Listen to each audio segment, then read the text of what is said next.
Rina? Çfarë je duke bërë këtu vetëm? Dhe përse po qan? Jam shumë e mërzitur. Asgjë s'më shkon siç duhet. Oh, Rina.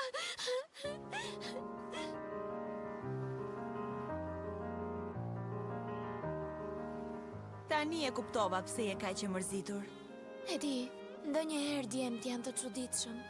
Ky Kaito. Vetëm se është i bukur dhe ka sukses me vajzat, mendon se mund të sillet si ti pëlqej atij. I mjaft tani. Të siguroj që në fund të fundit nuk është vetëm faji i tij.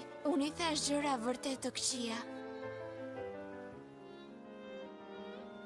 Dëgjoj, mos u mërzit tani. Nesër kur të jesh tek shpella, do të ndezësh qiririn tënd për Kaiton, dhe gjithçka do të rregullohet. Vërtet mendon kështu?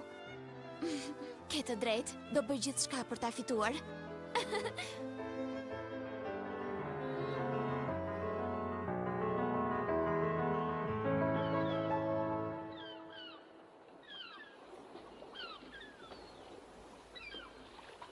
Pra, kjo është shpella e legjendës së dashurisë. Pa shikoni sa shumë vajza. E keni dëgjuar historinë e Mizës? Po, kam dëgjuar se vitin që shkoi ndezi qiriun dhe disa ditë më pas, djaloshi me të cilin ishte dashuruar marrëzisht i rrëfeu se kishte të njëjtat ndjenja për të. Dhe të mendosh që e njëjta gjë i ndodhi edhe një mikesime, sa bukur. E po, me sa duket legjenda e Sirenës duket shumë e vërtet. Lucia, çfarë je duke pritur? Hym brenda dhe shohim. Në rregull. Por çfarë ka tani? Nikora nuk na e tha si përfundoi historia mes atyre të dyve. Mund të ketë një fund të trishtueshëm.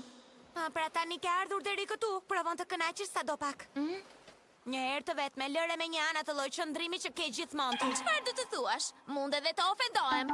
Po bëja shaka. Shiko sa që rinj të